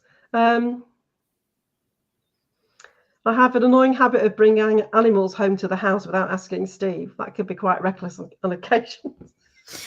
So what's the most reckless animal, or what is what animal have you brought home that was... Well, we had a dog and I wanted another dog. And so I went to the shelter and there was one left in the litter, and I hadn't told Steve what was happening. And there was one little dog left in the litter, and the lady sat her on my knee and said, "Oh, what do you think of this?" Of course, it's very nice and everything, I thought, And she said, "Well, do you want it?" So I said, "Well, yes, And she's right. Well, you take it and you tell us where you live, and then you go home, and we'll come and do a house check, and we'll be there in 10 minutes." So I had to go home and say to Steve, "Oh, there's just some people coming around with a puppy to do a house check in 10 minutes," and then run around tidying everything up, And to be fair to him, he took it really well. But I don't tend to do daredevil things at all. No, I'm quite careful. What are you grateful for? I'm grateful for, this is part of my practice, so I always do what I'm grateful for during the day before I go to bed, because I think it helps. Mm-hmm. But if anybody asks me what I'm grateful for, I will start off with, I'm grateful for the sun and the moon and the stars and the earth and the trees and then everything. I'm grateful for everything as much as I can be. And I try to be grateful even when I'm in a crabby mood, because I think it brings you out of it. That's right. Yeah. And I've learned now that when I'm getting in a crabby mood, or whether I'm feeling really het up or starting to think that everything's a catastrophe and everything's going wrong, then it's normally because I'm out of balance. So I say to myself, right, now what am I going to do? I'm going to ground myself. I'm going to ground myself, and I'm going to center myself, and I'm going to breathe, and then I'm going to look at this again now. There's something, what can I do to make myself feel better? Have I drunk enough today or whatever? So, it's paying attention, isn't it? Another way of paying attention. I think so. Yeah. It's just some comments here from people. Philosophical Phoenix. Wow. Thank you for sharing your story, including vulnerabilities and your view of your greatest accomplishments. It's relatable and thereby encouraging, especially when fighting depression. So, and Beth says, gratitude practice really does help to retain your brain towards the positive. Yeah. Mm-hmm. So powerful. Yeah. So, is there anything you change about your life? Yes. I would like to do less of the traveling backwards and forwards for work. Well, I go with Steve. I don't really work, and more of the traveling around. We have a camper van, and we've not been out in it really since before COVID. And we used to go up to the Hebrides and Skye and the Highlands and all around England, but so we've just not been out in it. So I'd like to do more traveling again. Really, I'd like to get back into writing. I used to write a blog, and I did that for many, many years, and that sort of fizzled out around COVID. It probably fizzled out shortly after we moved to Wales. Maybe the being here and arriving and sort of being in in the place and of the land, maybe fill the need that I was writing about. I don't know, but yeah, it's still up the blog. You can still go and look at it. It's called Meadow, Grove and Stream on wordpress.com. So Meadow. there's pictures of you on there at the summer gatherings. We used to go to the summer gatherings. Oh, I didn't know that. Steve would go around and take loads and loads and loads of pictures during the ritual, but nobody would ever see him doing it. So you'd get all these pictures of the ritual, and yeah, it was quite good. Gabriella says the blog articles could be made into a book, and I know people have done that. Yes. I'm thinking of starting writing on Substack, actually, which is the new thing that's come out. Okay. It's just like a weekly newsletter, but you can have different settings. I'd set it on the free to view one. I think it's just getting into the discipline of it again. It doesn't help that I live in a very small cottage with only 2 rooms, so that I have to be by myself. If I'm better at working now when Steve's around, but I like it better when there's only me here, or I'm in a room where I can shut the door, which is impossible in here. So we shall see. Because it's interesting, obviously, you've written a blog, and that's just kind of fallen by the wayside. And the fact that you did your newsletter, you said you 12 editions of your fairy newsletter, for a whole year, that you have a facility, and that like you're spoiled for choice when it comes to topics. Yeah, you see, but Steve has always said, ever since I've known him, you could write a book. It's a bit of a joke in our house, actually. You could write a book, when I'd come home with one and he'd look at it and say, you could have written this, But then I've got this problem of feeling that I actually haven't got anything worth saying. So it's ridiculous, but I have it. It's part of my mental makeup, as you're saying, so yeah. I just don't really just need to do it, really, I think. It's a really interesting question. Do you have anything interesting to say? And the thing is, it's about reality testing. You had people who read your newsletter on the fairies, for a whole year, and that people have followed your blog. So obviously you do. And this is what I'm doing, is reality testing. When you say, well, do I have anything interesting to say? Well, certainly what you've written in the past, people have been interested in. Yeah, I know. It's just ridiculous, but I will get over it at some point. I just don't want to leave it as late as Mary Wesley, and be 70 when I decide to start writing. Wait, she was it 70 or 75?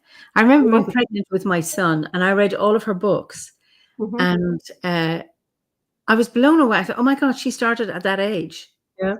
And I don't know how long she lived for.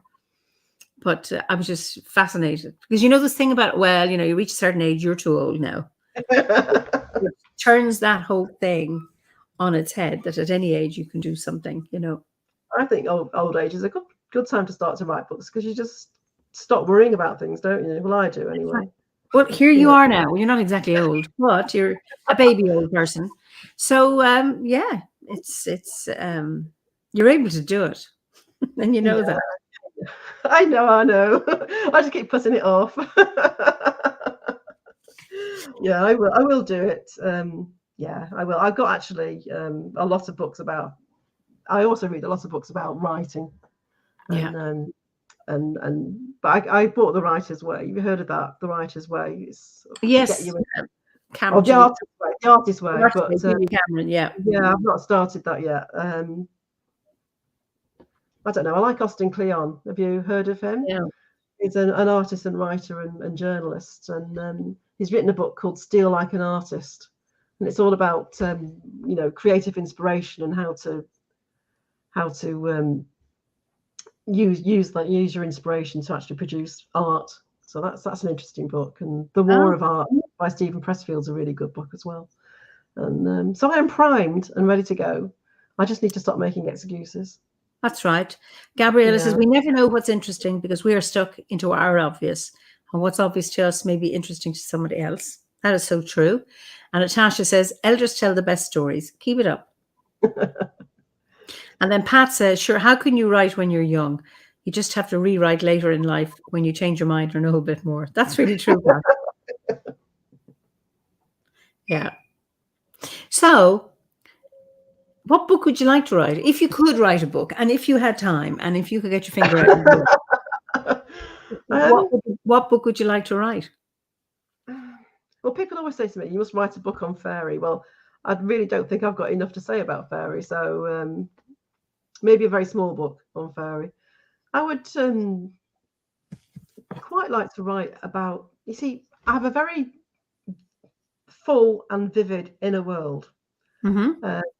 And I'm quite happy by myself, and I can spend a day outside and not be bored for 1 minute of it, because there's so much going on, just watching the moss and watching the clouds, and so that I don't know whether I can distill that on. So I would like to write a book perhaps about making the garden, because we're working in the garden an awful lot, more than I ever thought we would be when we moved here. And it's interesting how it's developing and what's happening and what we can see. And so maybe something like that, a nature book. Or maybe how to be. I always threaten to write everything I've learned as a druid. Everything I did as a druid that worked, that sort of book. Because you know how how sometimes you get books on spirituality. I'm not going to just pick on druid authors now, because that's not not to bite the hand. But and they give you all these exercises to do and everything, and they just explain what they do and that. I like reading them, but I never do the exercises. And never, maybe one or two, but probably I wouldn't do the exercises. And I lost the point of the thread now. So I wouldn't want to write a book like that, because the books I like, actually thinking about it, to do with spirituality, are the books that I've got on my shelves that are written by people, and this is probably what I would like to do, that just explain what they do. So I am a fairy witch, and and I went down to do so and so, and I did a little spell because so and so wanted so and so, and this is happening in the garden, and that's happening in the garden, and this is happening down the lane. Just my general observations of the day, and then moving on. And then a lot of them just do it on the Wheel of the Year or something like that. And those are the sort of books that I like about magic, and the old books as well. Some of the books from the people practicing magic with a K in the 20s and 30s and 40s, describing what they did. I think they're really interesting, because I like people, I like their stories, and it's about magic, and so I do like those sort of things. I find those more instructional than people telling me their way of doing something. And isn't it wonderful? Yeah. So I think it's about writing the book that you'd like to read. Yeah. So Gabriella, I'd love to read a book with your experience, Fee. I'd love to read about how to invite the fairy into the garden. And then Ferdiad says, everything you always wanted to know about Druidry but were afraid to ask. Yeah. And there's a question by Devour. It's off topic. How would you say heart to heart and hand in hand in Irish? Well, it's Crí go crí agus love le love. That's Crí go crí agus love le love. Anyway, but to get back to you, is there any other titles that she might, anyone else can come up with suggestions for Fee? Because I think she's needing a little bit of encouragement here. I think if somebody said to me, you've got to write a book by next whatever or else, I probably would get my act together. But when things are open-ended, I'm just dilly-dallying along, There's books to read, there's plants to watch, there's there's spirits to talk to, there's too much to do. Too much more important stuff to do than writing. What's your garden like? The garden, right. Well, we live in an old house. The house was probably built the late 1700s, probably latest 1815. We're not exactly sure. When we moved in, it had been, the guy before that had it before us renovated it. It had been a ruin for 100 years. It was abandoned in 1905, and he bought it in 2004 and did it up.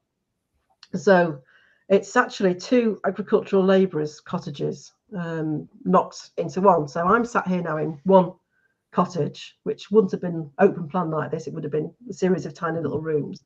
Then through that door behind me is another mirror image of this, and each little cottage has got little cottage window and its own front door. So I've got 2 front doors.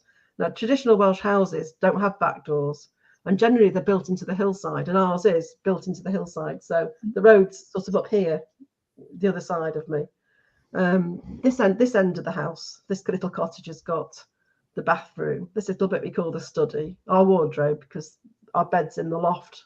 It's what they call in Wales a crog loft. It's like imagine Heidi in the hayloft. So you go up the little stairs, and then there's a little rail, and our bed's there under the window, under the eave, so you can hear all the birds splashing around in the night and making a noise. And then in the other end of the house, there is the kitchen and what we call the living room, and it's got a little Rayburn in there. And so the walls are 2.5 feet thick. Brilliant. And they're made of stone, granite, because we're sat on a little cap of volcanic granite.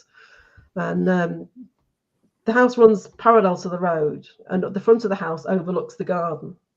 And when the guy that owned the house before Phil bought it, sold it, he just took a strip across the field and added that to the house. So we have about 50 meters in front of the house and another 50 meters the end of the last building, and then all in all, then it goes down and there's a paddock at the end. So we've got about 3/4 of an acre in all, and in front of the house it's big boulders made into island beds.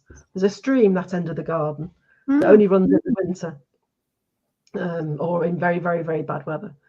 And then as we go down the garden, Steve has his workshop, which is very unfair because I would like a writing studio or something. You know, he gets a big workshop. And then the orchard. And then there's what we call the paddock. And when we moved in, Phil had given up on the paddock, and it was just an overgrown mess. And the sheep came in.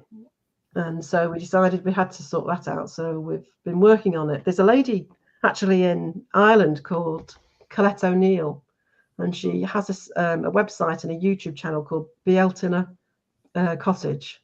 And she bought a little Irish traditional house cottage with 3 acres of land. And her land was very marshy, boggy, reeds sticking up, spoilt land. And she's turned it into an absolutely wonderful forest, a wooded area. If you like gardening, go and have a look at it. And it's Bealtina Cottage. Yeah, Bealtina Cottage, Colette O'Neill. And it's just near in Boyle, in Roscommon. Yeah.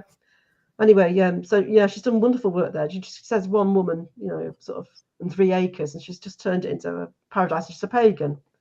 And so my ideal would be to turn the paddock into something like that. So we've been putting in, every time we find a baby tree, it gets put in the paddock. Every time, we get given a tree or a shrub, it goes in the paddock. And we're making a little windbreak across there. And we've got a big vegetable patch. We've got a polytunnel. We've got fruit trees. And we've got a big wild patch that we don't mow, which we keep planting wildflowers in. Yeah. And really what I want to do is just get the garden looking absolutely fantastic. And that's what you say, working with the nature spirits to get that. There's lots of big rocks in there that used to form part of the wall. The Welsh walls are made out of huge big blocks and stones, all built up with soil piled on top, and then grass grown on the top. And lots of them have got trees and bracken and stuff, wildflowers. And at the end of the paddock, we have a green lane. So we actually have one of these walls through the end of the paddock, then another 30 foot the other side of it.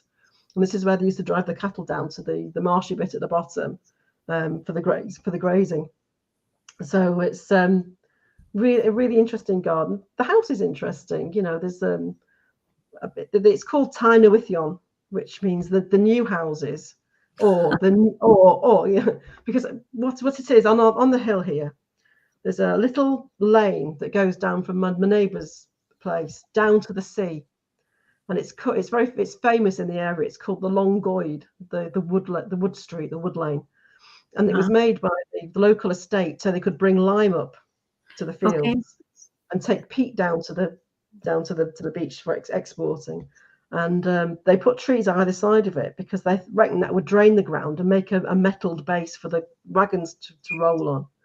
And so we think that the cottages were built for the agricultural labourers that were working on that. And yeah, so there was a little window on this side of the house, and the idea is that as well as being new houses, there were also the news houses, because people used to come there and talk and buy things.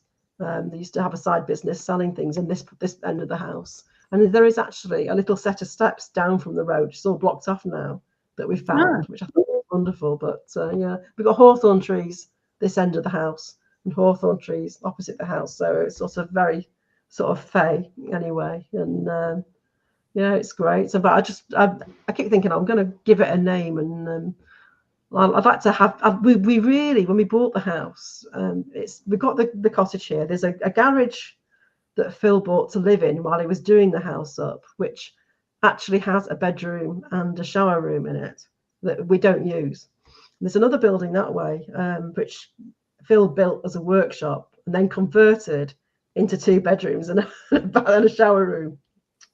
He was a bit tricksy, was Phil.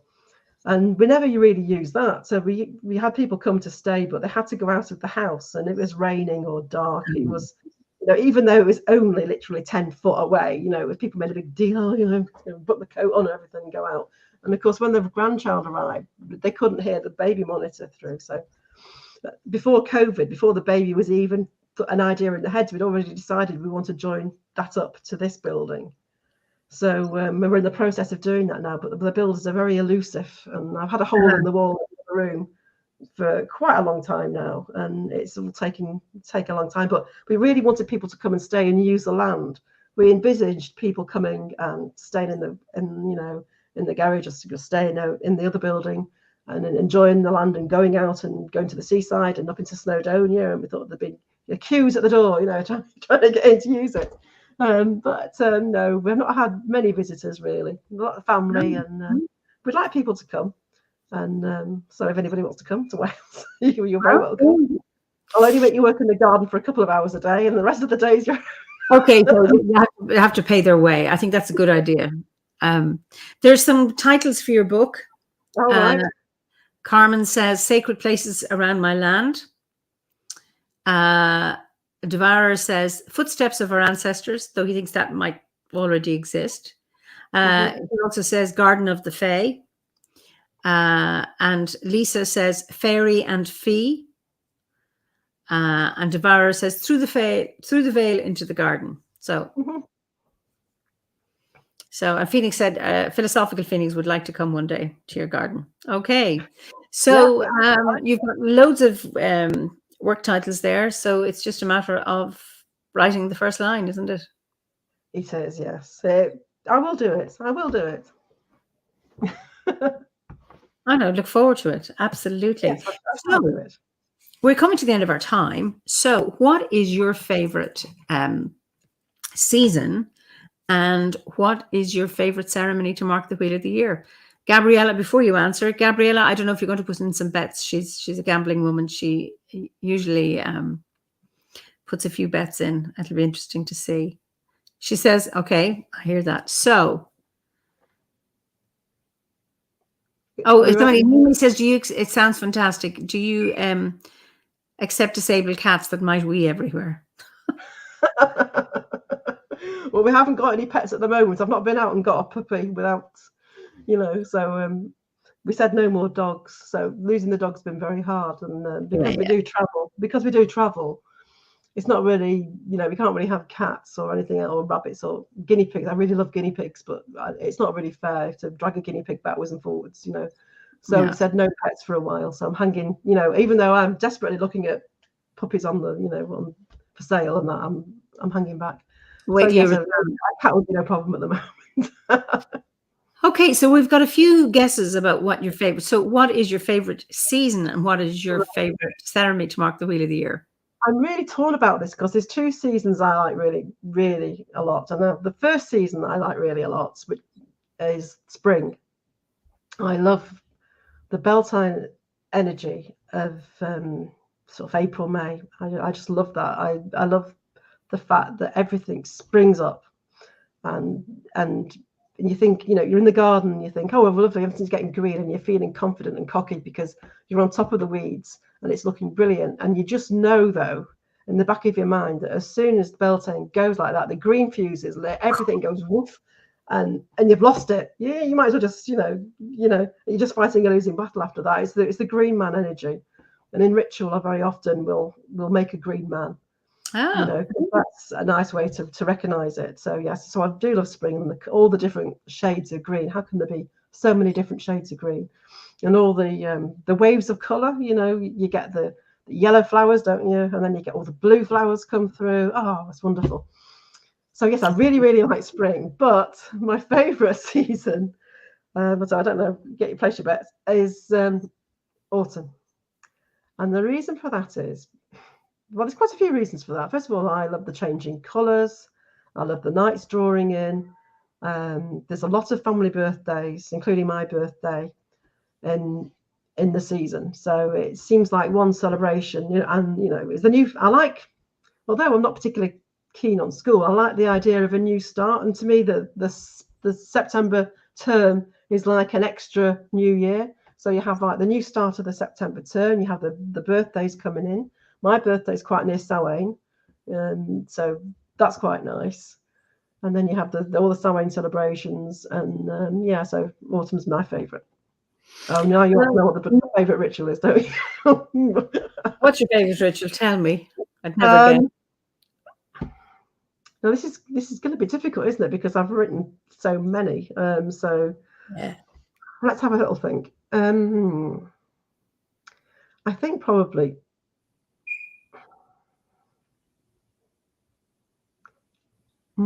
Which is hard.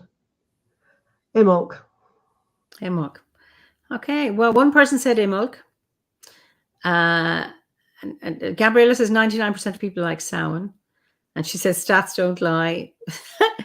Devara, it's Lunas. So he did say spring, but someone said Samhain. Anyway, you've thrown them all. So well. I'll tell you what this is about Samhain. When you do, you get the brown ritual booklets. Yeah. You open Samhain. The Samhain is the one that has the most stage directions in it and the most props in it.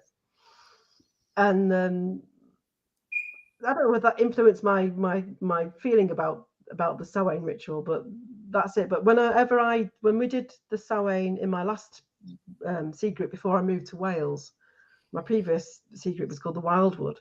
And as I said, we're at Alderley Edge, but we're also very close to Lindo Common, where they found the bog bodies. Lindo Man, yeah. Yeah. So our first ceremony as a group was actually at Lindo Moss.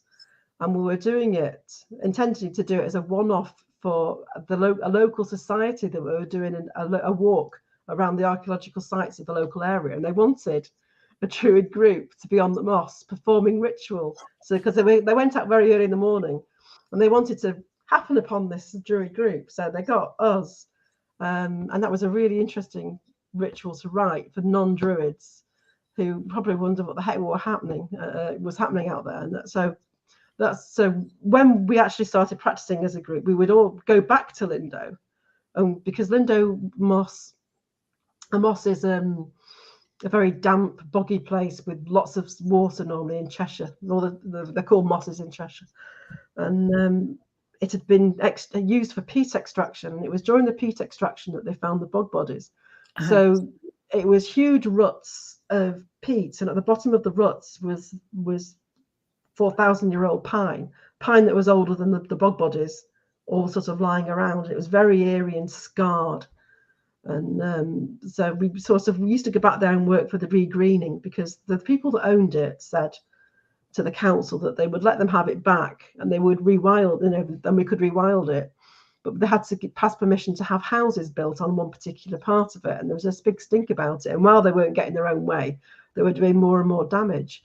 And they were taking the peat out. It wasn't good enough to do composting, but they were taking it to make cosmetics, to make face cream, rejuvenating face cream. It was just astounding. Anyway, but we used to go down there for Samhain, and there used to be tracks through the peat.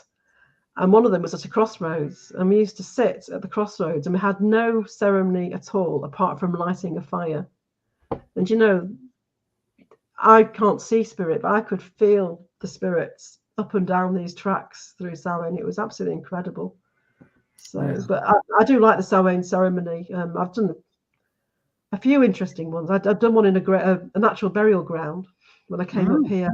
Before I moved up here, I used to come up occasionally to celebrate it with Carol's Grove, the Canny Gwent, as it was. And they had a ceremony in a natural burial ground, which was really interesting. And they decided, it was a very big grove, and they decided they were going to have people, well, druids, on each quarter, and people would take people round, and they could decide where they wanted to stay.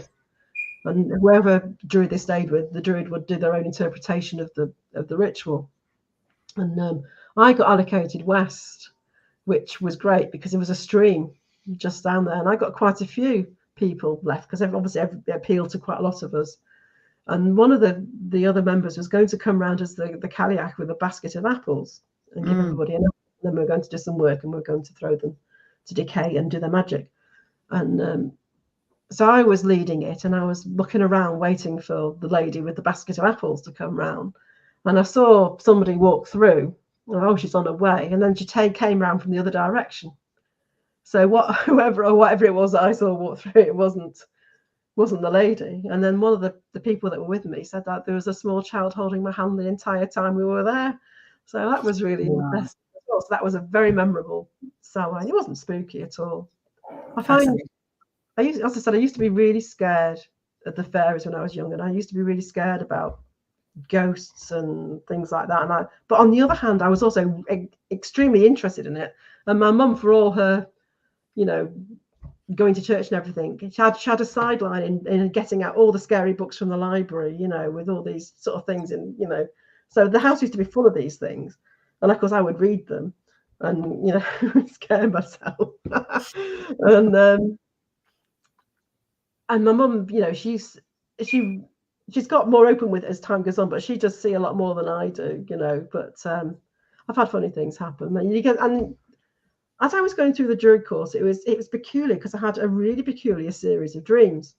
And what happened was that I sort of started off with like levitating. People fly in your dreams, don't you? And I was finding I was levitating when I was thinking, this is cool, I'm levitating my dreams. And then they would get more extreme. So I'd be doing different sort of esoteric things. And one dream, I had a full-on exorcism with book, bell and candle that I was performing. And I thought that was really hilarious. But ever since I've got through it, my sort of fear factor has dropped away. So now weird things happen. I was in bed the other night, and I hear it by myself quite a lot.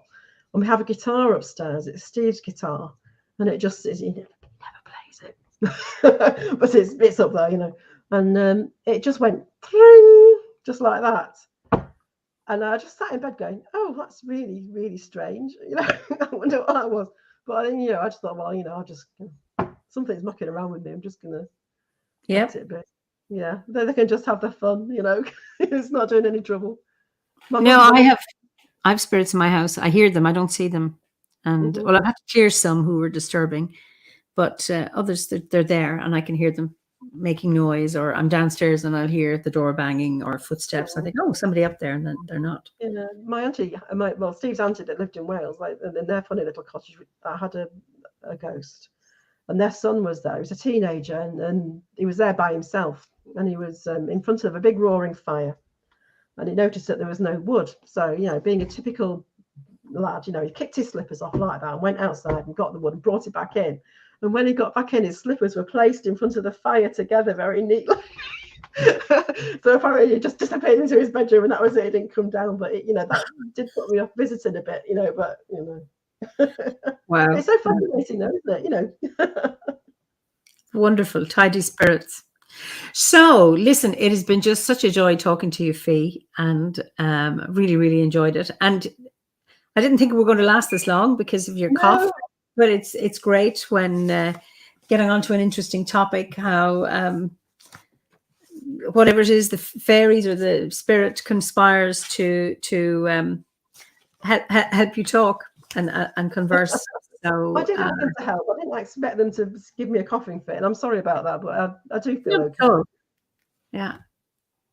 A philosophical Phoenix says, I never see or sense indoor spirits, only outdoor ones. Julia says, I'm so glad your voice held out. It was such a fun evening. So, yeah, and it's just some lovely comments about what you've shared.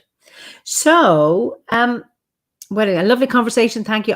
I'm so glad that's lovely. Oh yeah, Nimi says I'd love mine to tidy up a bit. Yeah, it would be really nice. So would I. I could do with a lot. They do say that brownies do tidy up in the house, but I think it's esoteric cleaning. I think it's on a different level than mundane cleaning. Certainly in my house, anyway. I take both. Poppy says, thank you to both of you. Blessings to you. And I love the fairies. And Carmen says, I love the fairy stories as well.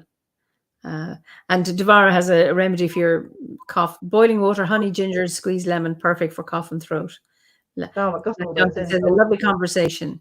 So the thing is that because I'm here by myself, I've got nobody to talk to. You know, sometimes I'm here for days and don't see anybody. And then if someone comes to the door, like they come to test the water, the poor guy's stuck at the sink, and I'm thinking to myself, I'm turning into an eccentric woman. I must stop talking at him now and leave the poor man alone. But so I wasn't expecting it. You know, I thought I was okay, but obviously not quite as good as I thought.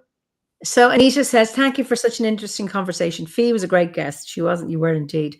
Perfect talk about the fairies. Thank you. It was delightful and fun. It's blessings and love to all. Thank you. So I really enjoyed listening, Fee. Your home and garden sounds fantastic.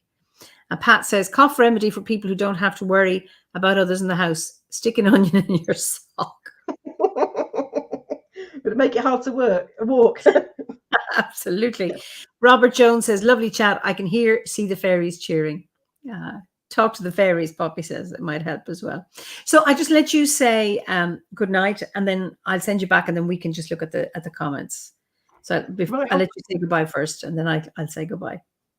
I only wish that we could actually speak to, we could have a conversation and we could speak all together. That would be great. But thank you for having me. It's been lovely. Great. Okay. So I see you in a few minutes. So thank you all for coming. And I know some of you said you missed last week. I went on to Cornwall after the summer gathering. So 2 weeks ago, I was getting ready I was in Glastonbury getting ready. Next week, I won't be here either. I'm afraid I will be in the Netherlands for the Dutch Obod gathering. And then the following week, the 29th of June, I won't be here either, but we will be doing, this is for Obod members, the Obod meetup, the Zoom meetup for members. We're not able to do everything on Saturdays because most weekends are gone now. So hopefully those who are members of the order can join. And then it'll be the 5th of July. I think that's whatever the first Thursday in July, I will be back with a guest. So in the meantime, be well. And just to remind you, we will be having our summer solstice ceremony at 7 o'clock this Saturday, brought to you by the Order of Bards, Ovates and Druids. And then, of course, next Wednesday is the 21st of June. So wishing you all the best and much light and I'm really enjoying the weather here. We don't always have great summers. So I'm not complaining. And so we're just wishing you all the best and hopefully maybe see you on Saturday online and then further chats. So in the meantime, be well, whether you're watching a recording of this. So I wish you good evening, good night, good morning, or good afternoon. Until we meet again, slán go fóill.